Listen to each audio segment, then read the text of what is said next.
Hello, good morning, जोहार। मैं संजय और आप देख रहे हैं न्यूज़ झारखंड। चलिए जानते हैं आज की मुख्य 25 बड़ी खबरों को। पहली बड़ी खबर की बात करें तो मोराबादी फायरिंग पर सीएम सख्त, अधिकारियों को दो टूक, हर हाल में रोकिए अपराध, नहीं बख्शे जाएंगे पेशेवर अपराधी। मुख्यमंत्री हेमंत सोरेन ने राज्य में कानून व्यवस्था बनाए रखने एवं हर हाल में अपराध रोकने का निर्देश पुलिस पदाधिकारियों को दिया है। कांके रोड रांची स्थित मुख्यमंत्री आवासीय कार्यालय में मुख्यमंत्री एक उच्च स्तरीय बैठक बुलाई। बैठक में राज्य के मुख्य सचिव सुखदेव सिंह, डीजीपी नीरज सिन्हा, मुख्यमंत्री के प्रधान सचिव शाह, गृह विभाग के प्रधान सचिव राजू अरुण एक्का, नगर आयुक्त मुकेश कुमार, एसएसपी रांची सुरेंद्र कुमार झा सहित अन्य अधिकारी उपस्थित थे। बैठक में मुख्यमंत्री ने अधिकारियों को निर्देश दिया है कि पुलिस पेशेवर अपराधियों को चिन्हित कर उनसे सख्ती से निपटने का कार्य करे। राज्य में अपराध नियंत्रण को लेकर पुलिस संवेदनशील और तत्पर रहे। मुख्यमंत्री ने कहा है कि विधि व्यवस्था बनाए रखना राज्य सरकार की अहम जिम्मेदारी है। अपराध नियंत्रण एवं कानून व्यवस्था के सख्त होने से राज्य में चल रहे विकास कार्यों की गति बढ़ेगी तथा योजनाओं का वास्तविक लाभ लोगों को मिल सकेगा। मुख्यमंत्री ने रांची के मोराबादी मैदान में दिन दहाड़े हुई गोलीबारी की घटना को लेकर चिंता जताई है। मुख्यमंत्री ने पुलिस पदाधिकारियों को निर्देश दिया है कि मोराबादी घटना में शामिल अपराधियों को किसी भी हाल में बख्शा नहीं जाना चाहिए। दोषियों पर कड़ी से कड़ी कानूनी कार्रवाई सुनिश्चित हो। अगली बड़ी खबर की बात करें तो झारखंड में अगले 3 दिनों तक चलेगी शीतलहर। आसमान साफ होते ही रांची के न्यूनतम तापमान में 5 डिग्री सेल्सियस की हुई गिरावट। आसमान साफ होते ही रांची के न्यूनतम तापमान में 5 डिग्री सेल्सियस की गिरावट दर्ज की गई है। मौसम केंद्र के वैज्ञानिक अभिषेक आनंद ने बताया कि अभी कोल्ड डे है, राज्य में शीतलहर चल रही है। ऐसे ही स्थिति अगले 3 से 4 दिनों तक रहने के आसार हैं। 31 जनवरी के बाद ठंड से थोड़ी राहत मिलने की संभावना है। अभिषेक आनंद ने बताया कि झारखंड में अगले 3 से 4 दिनों तक सुबह में कोहरे के बाद दिन में आसमान साफ रहेगी और अच्छी धूप निकलेगी। अभिषेक आनंद ने बताया कि अगले 31 जनवरी तक तापमान में गिरावट जारी रहेगा। अगले 1 से 2 दिनों में राज्य के दक्षिणी हिस्सों में भी 2 से 3 डिग्री सेल्सियस तक पारा गिर सकता है। 1 फरवरी के बाद मौसम लगभग सामान्य हो जाएगा। हालांकि फिलहाल राज्य के किसी हिस्से में बारिश की संभावना नहीं जताई गई है। अगली बड़ी खबर की बात करें तो झारखंड में मैट्रिक और इंटर की परीक्षा की तिथि की घोषणा 10 फरवरी तक। झारखंड में मैट्रिक और इंटर की परीक्षा की तारीख अगले माह 10 फरवरी तक घोषित कर दी जाएगी। झारखंड एकेडमिक काउंसिल यानी जैक के अध्यक्ष की नियुक्ति के बाद इन दोनों परीक्षाओं की तैयारी शुरू कर दी गई है। जानकारी के अनुसार परीक्षा के प्रारूप में बदलाव को लेकर स्कूली शिक्षा एवं साक्षरता विभाग द्वारा प्रस्ताव को अंतिम रूप दिया जा रहा है। फरवरी के पहले सप्ताह में इस पर अंतिम निर्णय लिए जाने की संभावना जताई गई है। नए प्रस्ताव में प्रश्न पत्र के पैटर्न में कोई बदलाव नहीं किया जाएगा। झारखंड में अब मैट्रिक और इंटर की परीक्षा एक ही बार ली जाएगी, लेकिन दोनों टर्म की परीक्षा ली जाएगी। परीक्षा मार्च के अंतिम या अप्रैल के पहले हफ्ते में शुरू होने की संभावना जताई जा रही है। 10 फरवरी से पहले इसकी घोषणा कर दी जाएगी। अगली बड़ी खबर की बात करें तो शिक्षा मंत्री की सख्ती के बाद हरकत में डीवीसी, सरकार को दिया आश्वासन। आज शनिवार से बंद होगी झारखंड में बिजली कटौती, 600 मेगावाट की होगी सप्लाई। शिक्षा मंत्री जगन्नाथ महतो की सख्ती और फटकार के बाद दामोदर वैली कॉरपोरेशन डीवीसी के अधिकारी हरकत में आ गए हैं। उन्होंने झारखंड सरकार को आश्वासन दिया है कि डीवीसी के कमांड एरिया लगभग 7 जिलों में शनिवार से कोई बिजली कटौती नहीं की जाएगी। पूर्व की तरह 600 मेगावाट बिजली दी जाएगी। अभी लगभग 350 मेगावाट बिजली डीवीसी की तरफ से सप्लाई की जा रही थी। इस कारण इलाके में 10 से 12 घंटे तक की लोड शेडिंग की जा रही थी। शिक्षा मंत्री ने शुक्रवार को डीवीसी चेयरमैन को इस समस्या के समाधान के लिए रांची बुलाया। प्रोजेक्ट भवन में आयोजित बैठक में डीवीसी चेयरमैन के साथ उनका पूरा बोर्ड मौजूद था। बैठक के बाद शिक्षा मंत्री जगन्नाथ महतो ने कहा है कि डीवीसी और राज्य सरकार के बीच बकाया भुगतान का मामला सुलझने के कगार पर है। सोमवार को पूरा हिसाब किया जाएगा। इसमें डीवीसी के अधिकारी के साथ झारखंड सरकार के अधिकारी भी बैठेंगे। खबरों में आगे बढ़ने से पहले आपसे रिक्वेस्ट है कि अगर आप चैनल को सब्सक्राइब नहीं किए हैं तो प्लीज चैनल को सब्सक्राइब करके बेल आइकन प्रेस कर दे, जिससे आपको झारखंड की हर छोटी बड़ी खबर का अपडेट आप तक पहुंचता रहे। चलिए बढ़ते हैं खबरों की ओर। अगली बड़ी खबर की बात करें तो रांची के मोराबादी मैदान में लगा धारा 144, सब्जी बाजार व ठेला लगाने समेत अन्य पर लगी रोक। रांची के हाई सिक्योरिटी जोन वाले एरिया मोराबादी मैदान में गुरुवार को दिन दहाड़े गैंगवार की घटना के बाद शुक्रवार को जिला प्रशासन का फरमान आया है। रांची एसडीओ उत्कर्ष गुप्ता द्वारा जारी आदेश में मोराबादी मैदान क्षेत्र में अगले आदेश तक के लिए धारा 144 लगा दिया गया है। इस दौरान दुकान व ठेला लगाने पर सख्त मनाही है। इसे सीएम हेमंत सोरेन द्वारा अधिकारियों को दिए गए सख्त आदेश के तहत देखा जा सकता है।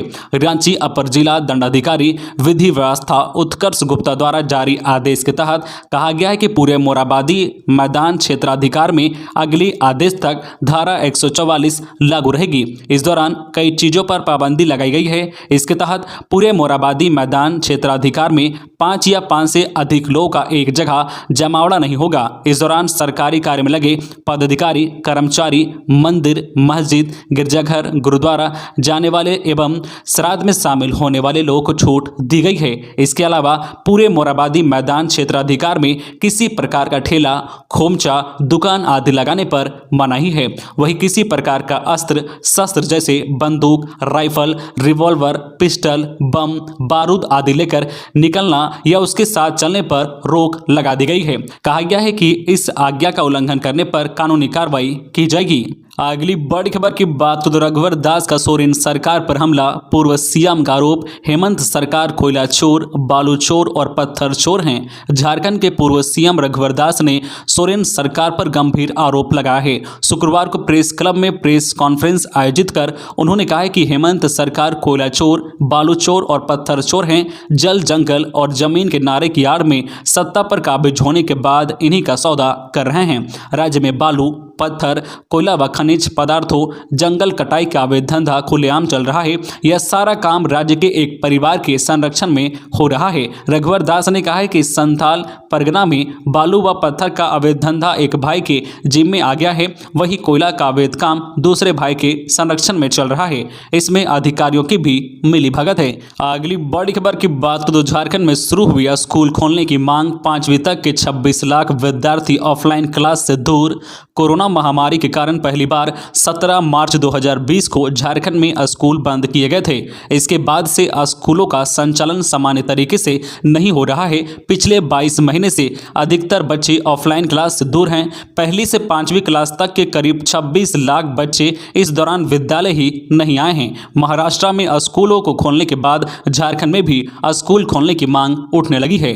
पासवान ने स्कूल नहीं खोलने की स्थिति में आंदोलन की चेतावनी दी है। हालांकि इधर झारखंड के शिक्षा मंत्री जगन्नाथ महतो ने 31 जनवरी के बाद विद्यालय खोलने की बात कही है। हालांकि विद्यालय खोलने पर अंतिम निर्णय आपदा प्रबंधन विभाग की बैठक में लिया जाएगा। एक साथ सभी कक्षाओं के लिए विद्यालय खोले जाने की संभावना कम है। ऐसे में प्रथम चरण में बोर्ड के परीक्षार्थियों के लिए क्लास शुरू हो सकती है। कोरोना संक्रमण के कारण स्कूल बंद होने से बच्चों की पढ़ाई का बहुत नुकसान हुआ है। ऑनलाइन पढ़ाई में कई तरह की समस्याएं हैं। इस कारण बच्चों की पढ़ाई सही से नहीं होती है। इसका सबसे ज्यादा असर 9वीं से 12वीं के विद्यार्थियों पर पड़ा है। जिस तरह सोशल डिस्टेंसिंग के साथ कार्यालय व अन्य जगहों को खोला गया है, उसी तरह स्कूल भी खोले जाएं। अगली बड़ी खबर की बात करो, बसंत पंचमी के दिन बाबा धाम में करना चाहते हैं भोलेनाथ के दर्शन तो जान ले यह नियम। अगर आप बसंत पंचमी के दिन बाबा धाम मंदिर में भोलेनाथ के दर्शन की योजना बना रहे हैं तो आपको कुछ जरूरी बातों को अवश्य जान लेना चाहिए। दरअसल बसंत पंचमी के अवसर पर बाबा धाम में काफ़ी संख्या में श्रद्धालु भोलेनाथ के दर्शन के लिए पहुँचते हैं। ऐसे में जिला प्रशासन ने कुछ नियमों को जरूरी किया है जिसका पालन श्रद्धालुओं को करना होगा। बसंत पंचमी के दिन बाबा मंदिर आने वाले श्रद्धालु मास्क और कोविड-19 के डबल डोज का सर्टिफिकेट जरूर रखें, क्योंकि जिला प्रशासन ने बसंत पंचमी में श्रद्धालुओं को बाबा मंदिर में दर्शन के लिए यह नियम जरूरी करार दिया है। बता दें कि देवघर डीसी, एसपी, नगर आयुक्त सहित पूरे जिला प्रशासन ने शुक्रवार को रूट लाइन से लेकर देवघर बाबा मंदिर का निरीक्षण किया। अगली बड़ी खबर की बात करें तो धनबाद जज मौत मामला, सीबीआई एसपी का दावा, नए सुराग मिले, आरोपियों से फिर करेंगे पूछताछ। धनबाद के जज उत्तम आनंद की मौत मामले में सीबीआई को गहरी साजिश एवं कुछ नए सुराग मिले हैं। इसका खुलासा मामले की जांच कर रहे दिल्ली क्राइम ब्रांच सीबीआई के एसपी विकास कुमार ने शुक्रवार को अदालत में किया। सीबीआई के विशेष न्यायाधीश शाह जिला एवं सत्र न्यायाधीश तृतीय जो है रजनीकांत पाठक की अदालत में सीबीआई की ओर से आवेदन दाखिल कर दोनों आरोपियों राहुल वर्मा तथा लखन वर्मा से धनबाद जेल में ही 29 जनवरी से 31 जनवरी तक 3 दिनों तक पूछताछ की अनुमति मांगी। इससे पूर्व सीबीआई ने दोनों आरोपियों से 27 नवंबर से 3 दिसंबर तक पूछताछ करने की अनुमति मांगी थी, जिसे अदालत ने स्वीकार कर लिया था। अगली बड़ी खबर की बात करें तो हाई कोर्ट ने कहा रिम्स में तृतीय और चतुर्थ वर्गीय नियुक्ति के लिए तत्काल विज्ञापन निकाला जाए। झारखंड हाई कोर्ट के चीफ जस्टिस डॉक्टर रविरंजन और जस्टिस SN प्रसाद की अदालत में रिम्स में नियुक्ति को लेकर सुनवाई हुई। अदालत ने कहा है कि रिम्स में तृतीय और चतुर्थ वर्ग के लोग की नियुक्ति के लिए विज्ञापन तत्काल निकाला जाए। आउटसोर्सिंग तभी तक मान्य होगी जब तक इन पदों पर नियुक्ति की प्रक्रिया पूरी नहीं हो जाती है। अदालत इस बात को लेकर भी काफी नाराज था कि जब कोर्ट की ओर से 1 साल पहले ही रिम्स के सभी रिक्त पदों पर भर्ती करने का आदेश दिया गया है तो अब तक नियुक्ति क्यों नहीं की गई है। अदालत इस बात को लेकर जो आश्चर्य जताया है कि रिम्स में लगभग 70 से 80% पद रिक्त हैं तो वहां पर काम कैसे चल रहा है। कोर्ट ने मौखिक टिप्पणी करते हुए कहा है कि लगता है कि अदालत को ही अब रिम्स की बेहतरी के लिए कुछ करना होगा क्योंकि वहां की व्यवस्था भगवान भरोसे चल रही है। अगली बड़ी खबर की बात करें तो ना गाड़ी वाला आया न कचरा उठा, नाराज सफाई कर्मियों ने किया हड़ताल। राजधानी की सफाई व्यवस्था में डोर टू डोर कचरा उठाव का काम देख रही CDC कंपनी के कई कर्मचारियों को वेतन नहीं मिला है। इसके चलते कंपनी के कर्मचारियों ने शुक्रवार को सुबह से ही हड़ताल कर दिया है। हड़ताल के चलते सफाई व्यवस्था प्रभावित हुई है। हरमू MTS के कर्मचारियों की हड़ताल के चलते इलाके में डोर टू डोर कचरा उठाव प्रभावित हुआ है। CDC कंपनी के अधिकारियों का कहना है कि हड़ताल में डोर टू डोर कचरा उठाव की गाड़ी चलाने वाले ड्राइवर शामिल हैं। कंपनी का कहना है कि नगर निगम की तरफ से रकम नहीं मिलने की वजह से कंपनी अपने कर्मचारियों को वेतन नहीं दे पा रही है। उनका कहना है कि सभी को नवंबर तक का वेतन दिया गया है, दिसंबर का वेतन बाकी है। इसी के चलते सफाई कर्मियों ने हड़ताल की है, लेकिन सफाई कर्मियों को समझाया गया है कि 2-4 दिन में उनका वेतन उन्हें मिल जाएगा। अगली बड़ी खबर की बात करें तो रांची में मिले कोरोना के 170 संक्रमित, रिम्स में 4 की मौत। रांची जिले में कोरोना के 170 नए मरीज मिले हैं, जिसके बाद रांची जिला में कोरोना के कुल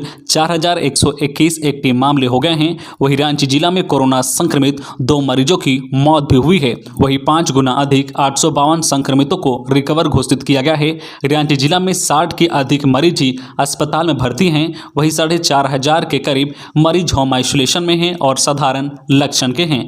राज्य में भले ही कोरोना संक्रमण की रफ्तार कम हुई है, लेकिन संक्रमितों के मरने का सिलसिला जारी है। शुक्रवार को भी रिम्स में इलाजरत 4 कोरोना संक्रमितों की मौत हो गई है। मृतकों में रांची के कांटाटोली निवासी 85 वर्षीय वृद्ध व्यक्ति के अलावा गुमला के बसिया के रहने वाले 60 वर्षीय पुरुष जिनका इलाज रिम्स के न्यू ट्रामा सेंटर में चल रहा था का भी मौत हो गई है।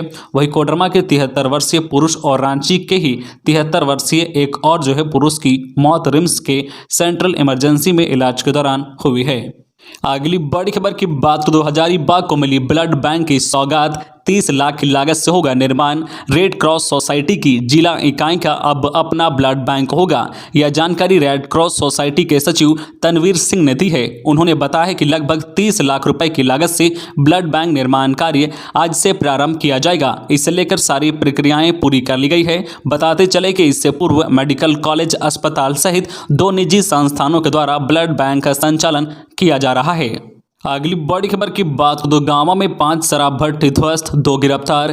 गिरिडीह के गांवा प्रखंड के सुदूर जंगलों में अवैध रूप से संचालित 5 अवैध शराब भट्टियों को वन विभाग ने ध्वस्त करते हुए 2 लोगों को गिरफ्तार किया है। बताया जाता है कि कुछ दिन पूर्व अखबार में खबर छपी थी कि गांवा के जंगल में बड़े पैमाने पर अवैध महुआ शराब की फैक्ट्री संचालित की जा रही है। वहां पर बनाई जाने वाली शराब जंगल के रास्ते बिहार भेजी जाती है। इसके बाद विभाग ने पूरी तैयारी के साथ DFO के निर्देश पर गांवा रेंजर अनिल कुमार के नेतृत्व में वन कर्मियों की टीम गठित कर शुक्रवार को कार्रवाई की। चूंकि शराब भट्टी बीहड़ जंगलों के बीच स्थित थी, इसलिए टीम को जंगल में पैदल व बाइक से जाकर कार्रवाई करनी पड़ी। इस दौरान प्रखंड के गाढ़ी सांख व डुमरझारा में अवैध रूप से वन भूमि पर संचालित की जा रही 5 भट्टियों को ध्वस्त किया गया है। इस दौरान गाढ़ी सांख में उपेंद्र साव, दामोदर साव एवं उपेंद्र साव की भट्टियों को ध्वस्त करते हुए 30 क्विंटल जावा महुआ, 10 क्विंटल महुआ 50 टीना गुड़ और 500 लीटर तैयार महुआ शराब को नष्ट किया गया है। मौके पर से 2 लोगों को गिरफ्तार भी किया गया है। अगली बड़ी खबर की बात करें तो इंटर कॉलेज शिक्षक संघ 7 सूत्रीय मांगों के साथ जैक अध्यक्ष से मिला। झारखंड इंटर कॉलेज शिक्षक संघ जिक्टा का एक प्रतिनिधिमंडल अपनी 7 सूत्री मांगों को लेकर जैक के अध्यक्ष डॉक्टर ए.के. महतो और उपाध्यक्ष डॉक्टर विनोद सिंह से मिला। अध्यक्ष एवं उपाध्यक्ष ने शिक्षकों की सभी मांगों पर गंभीरतापूर्वक विचार विमर्श किया है। अध्यक्ष ने आश्वासन देते हुए जल्द से जल्द निर्णय लेने का आश्वासन दिया है।